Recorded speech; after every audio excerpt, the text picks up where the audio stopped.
kala fadhiga labaad kulankii saddexaad xildhibaanada baarlamaanka federaalka Soomaaliya kulankooda waxaa shir gudoominayay gudoomiyaha baarlamaanka federaalka Soomaaliya Maxamed Sheekh Cismaan Jawaari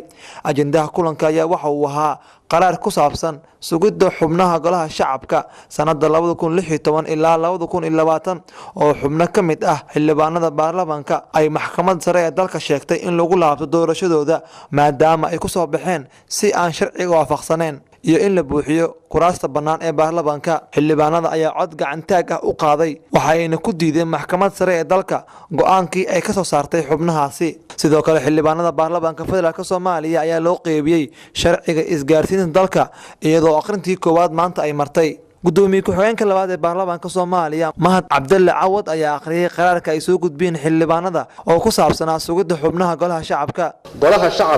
wuxuu sugayaa in hanaanka iyo dhammaan xeerarka lagu hirgeliyay doorashooyinka dadban ee 2016 kor ku xusan ku salaysan yihiin heshiis siyaasadeed loo dhan yahay laguna meel mariyay xeer madaxweyne nambarkiisu ahaa 38 ee ku taariikhaysnaa 21 Maajo 2016 kaas oo mudan in ay xurmeeyaan dhammaan hay'adaha dawladda heer federaal iyo heer dawlad goboleed si waafaqsan qodobka 59aad faqradda koowaad ee dastuurka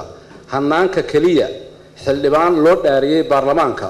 oo xil ku waayi karo waa a xubinta oo geeriyoota ba xubinta oo ay la soo gudboonaato xaalad xil gudasho la'aaneed oo joogto ah a xubinta oo istiqaalad u gudbisa aqalka ay xubinta ka tahay lagana ogolaado da ka maqnaansho laba kal fadhi oo caadi ah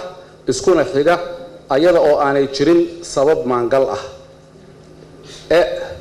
haddii ay xubintu aqbasho xil dawladeed aan wasiir ka ahayn iyo fa haddii la hakiyo xuquuqdiisa muwaadinimo sida ku cad sharciga 3 saa daraadeed qaraarka golaha shacabka lambarkiisu yahay gasha